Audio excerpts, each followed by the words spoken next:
ఈరోజు నాట్యమైనా మొన్న కుస్తీ అయినా అన్నీ అన్నీ నా కమలని మరిపిస్తున్నావు.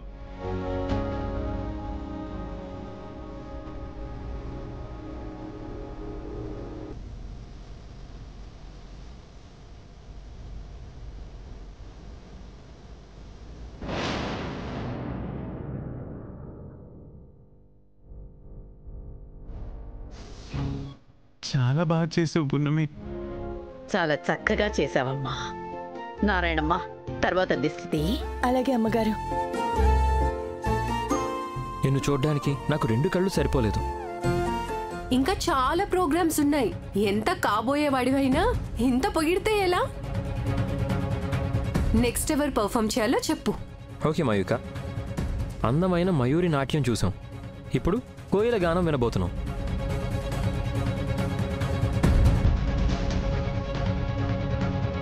ఆ కోయిల రాగం వినిపించబోయేది గ్రానీ. నానమ్మా.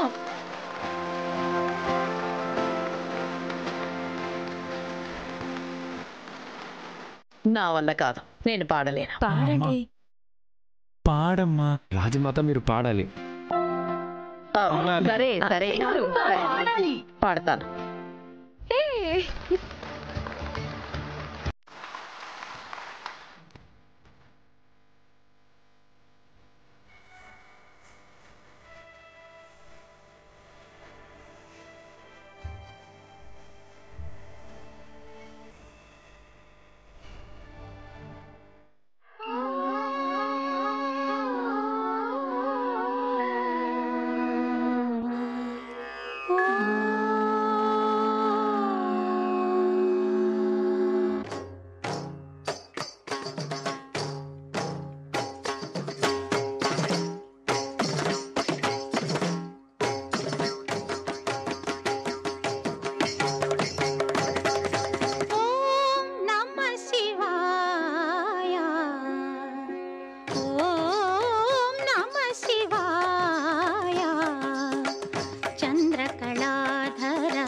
सहृदया चंद्रकलाधर सहृदया सांद्रकला पूर्णोदय लय निलया ओम नमः शिवाय ओम नमः शिवाय।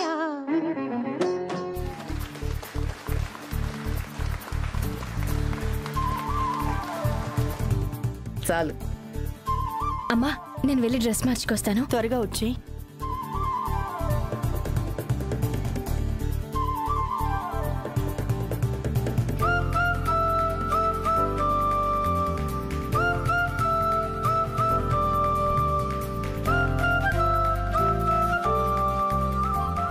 నెక్స్ట్ శివపార్వతుల నాటకం. పృథ్వీ మయూక చేయబోతున్నారు.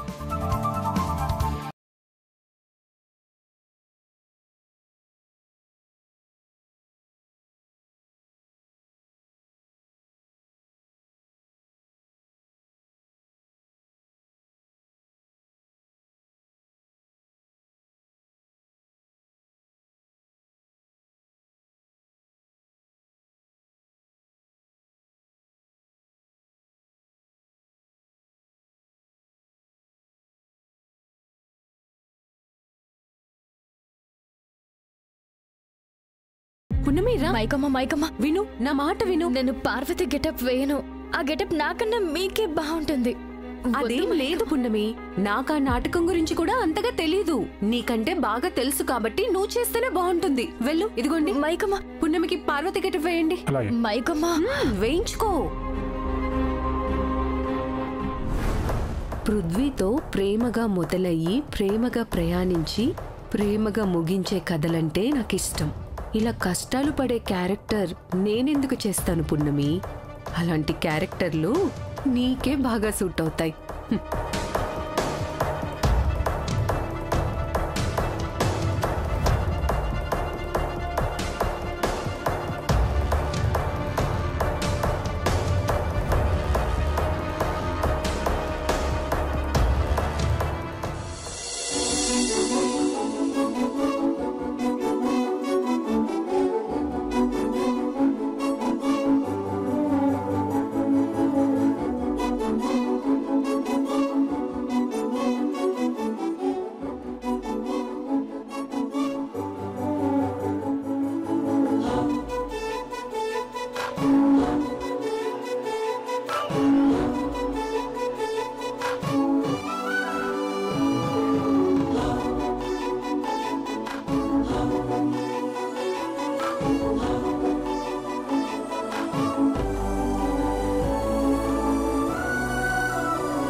వకీల్ సాబ్,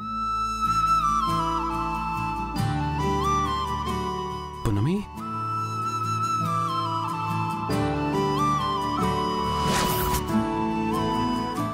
నువ్వేంటి పార్వతి గెటప్లో ఉన్నావు? మైకో కదా ఈ గెటప్ వేసుకోవాల్సింది. మయూకమ్మ నేను వద్దంటున్నా బలవంతంగా ఈ గెటప్ వేయించింది వకీల్ సాబ్.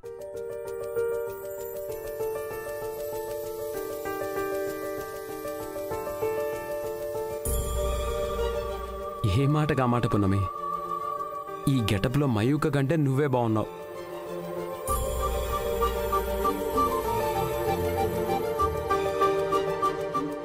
మీరు కూడా నిజమైన పరమేశ్వరుడిలాగే ఉన్నారు వకీల్ సాబ్.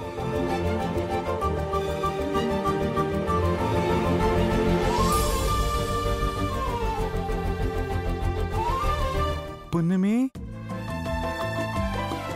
ఎంత బాగున్నావో. నువ్వు అచ్చం శివుడిలాగే ఉన్నావు. మిమ్మల్ని ఇద్దరిని చూస్తుంటే శివపార్వతులు చూస్తున్నట్టే ఉంది. శివపార్వతుల్ని కళ్ళకు కట్టినట్టు చూస్తున్నట్టుంది.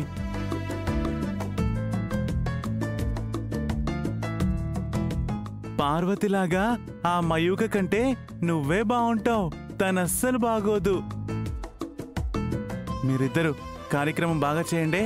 కళ్యాణం బాగా చూపించాలి. అయినా మీరు బాగా చేస్తారులే. త్వరగా వచ్చేయండి. వాళ్ళందరూ మీకోసం వెయిట్ చేస్తున్నారు.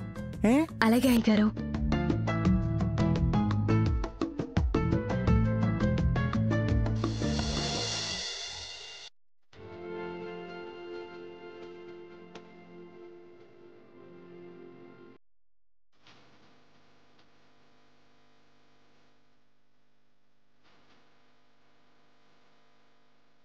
శివరాత్రి రోజు శివపార్వతుల కళ్యాణం చూసినా విన్నా మంచి ఫలితం ఉంటుందమ్మా.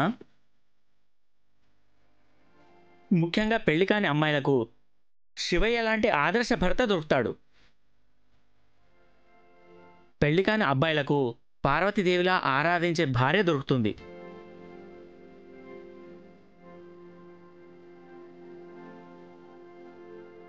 పున్నమి అలాంటి అమ్మాయే కదా.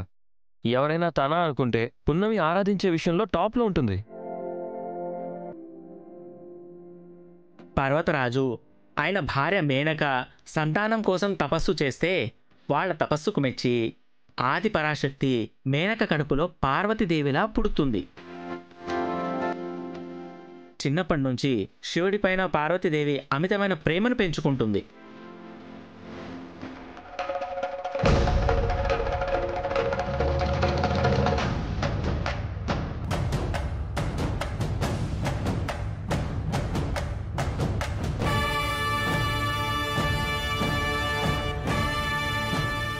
పార్వతీదేవి అలా శివభక్తురాలుగా మారిపోతుంది.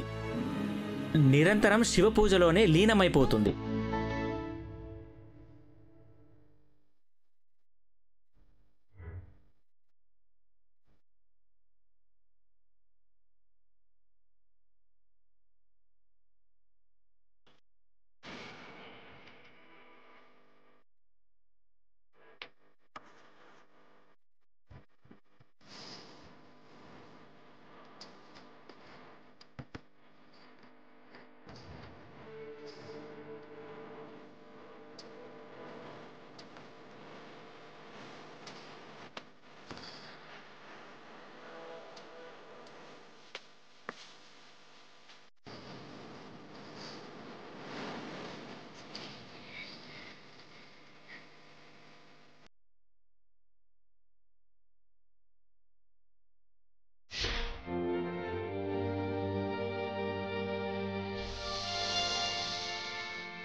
అచ్చం శివపార్వతుల్లా ఉన్నారు కదమ్మా.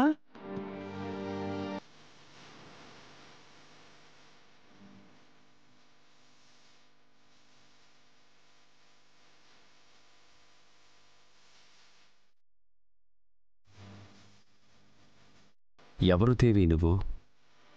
ఎప్పుడు చూసినా నాకు పూజలు చేస్తూ ఉన్నావు. ఒక్కోసారి పూజలో పడి తిండి తిప్పలు కూడా మానేస్తున్నావు. ఏం కావాలి దేవి నీకు? నా పేరు పార్వతీదేవి. పర్వతరాజు మేనకల కుమార్తెను.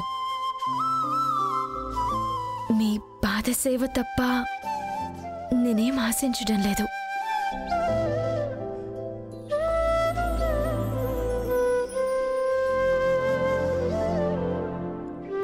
పర్వతరాజు తన కుమార్తెకు పెళ్లి చేయాలని నిర్ణయించిన వెంటనే పర్వతరాజు రాజ్యానికి నారద మునులు వచ్చారు. ఆయన పార్వతీదేవిని చూడగానే ఆమె మనసులో శివుడి మీద ఉన్న భక్తిని తెలుసుకొని ఆ విషయం తన తండ్రైన పర్వతరాజుకు చెప్పాడు. పార్వతీదేవి శివుణ్ణి తప్ప మరెవరినీ పెళ్లి చేసుకోనంది.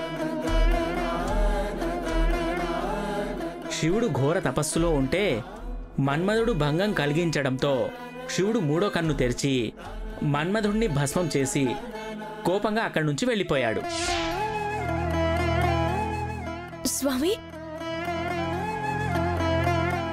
స్వామి, నువ్వేస్తానన్నావు కదే, దానికెందుకు ఇచ్చావా వేషం? అందులో శివుడు పార్వతిని ప్రేమించడంట, అందుకే అలా చేశాను. ఎవరు చెప్పారే నీకు?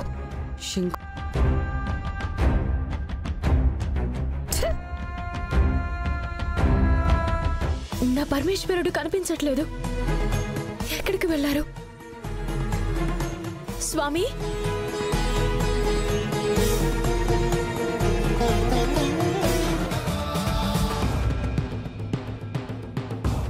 ఓం నమః శివాయ,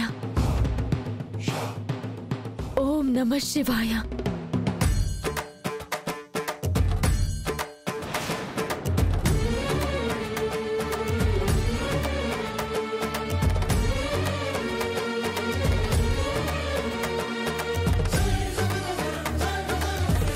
పార్వతీదేవి పిచ్చి ప్రేమ చూసి స్వయంగా శివుడే మారువేషంలో వచ్చి పార్వతీదేవిని పరీక్షించాడు. ఆయన మీద ఆయనే లేనిపోని అభండాలు సృష్టించాడు, అసత్యాలు పలికాడు. ఆయన పార్వతీదేవి వినలేదు. శివుడు ఎలాంటి వాడైనా శివుణ్ణి తప్ప మరెలాంటి వాడిని పెళ్లి చేసుకోనని తెగేసి చెప్పింది.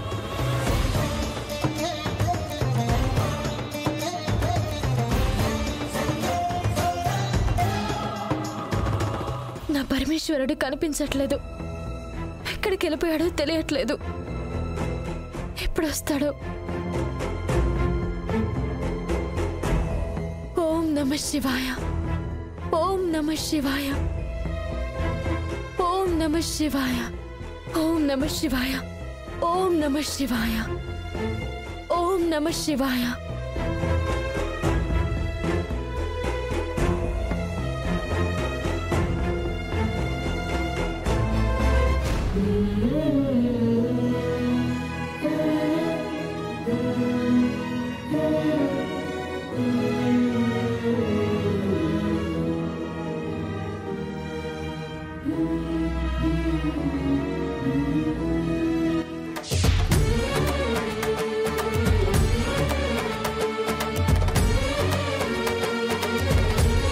దేవి దేవి దేవి దేవి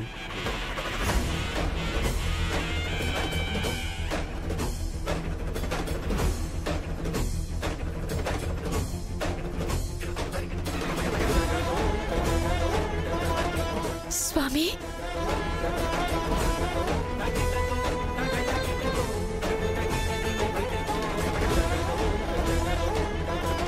నీ హద్దుల్లేని ప్రేమకు ముగ్ధున్నయ్యాను. నీ వెలకట్టలేని భక్తికి పరవశించిపోయాను. నిన్ను పెళ్లి చేసుకోవడానికి నేను అంగీకరిస్తున్నాను.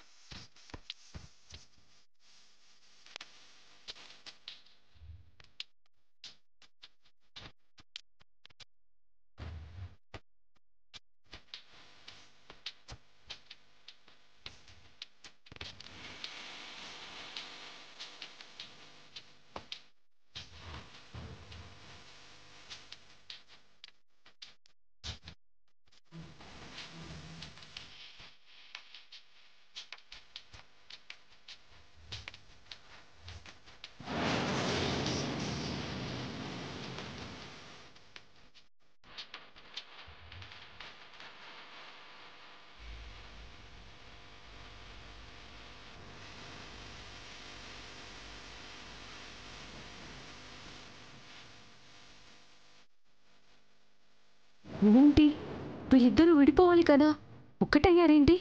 శంకు నన్ను మిస్గైడ్ చేశాడా?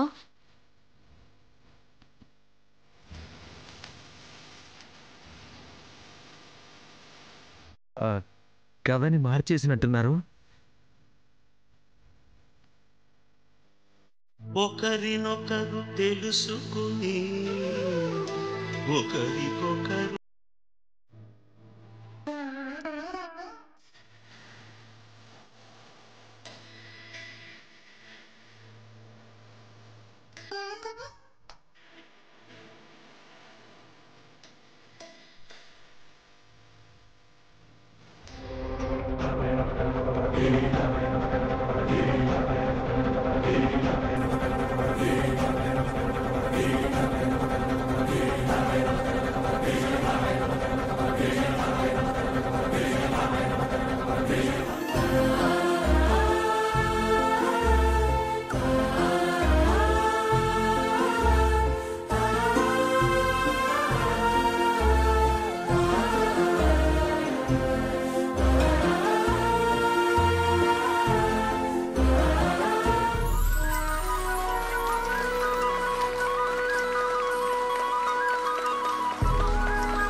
పృథ్వీ, పున్నమి, మీరు బాగా చేశారు.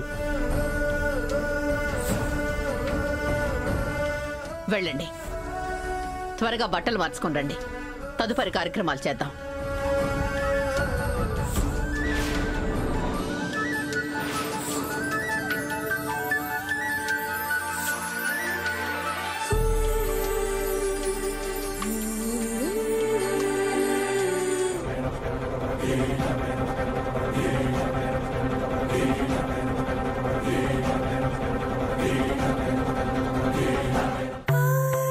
ఓం నమ శివాయ.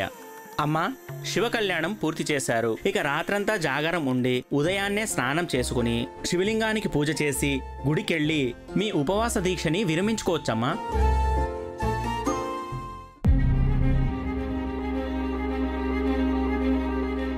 శివ, ఏమైంది అలా ఉన్నావు? ఏం లేదమ్మా, కొంచెం అదోలా ఉంది. ఉపవాసం ఉన్నావు కదా, అందుకే అలా ఉందేమో. ఏమో తెలియట్లేదు. సరే, కాసేపు ఆగాక ఏదైనా తిందు గాని.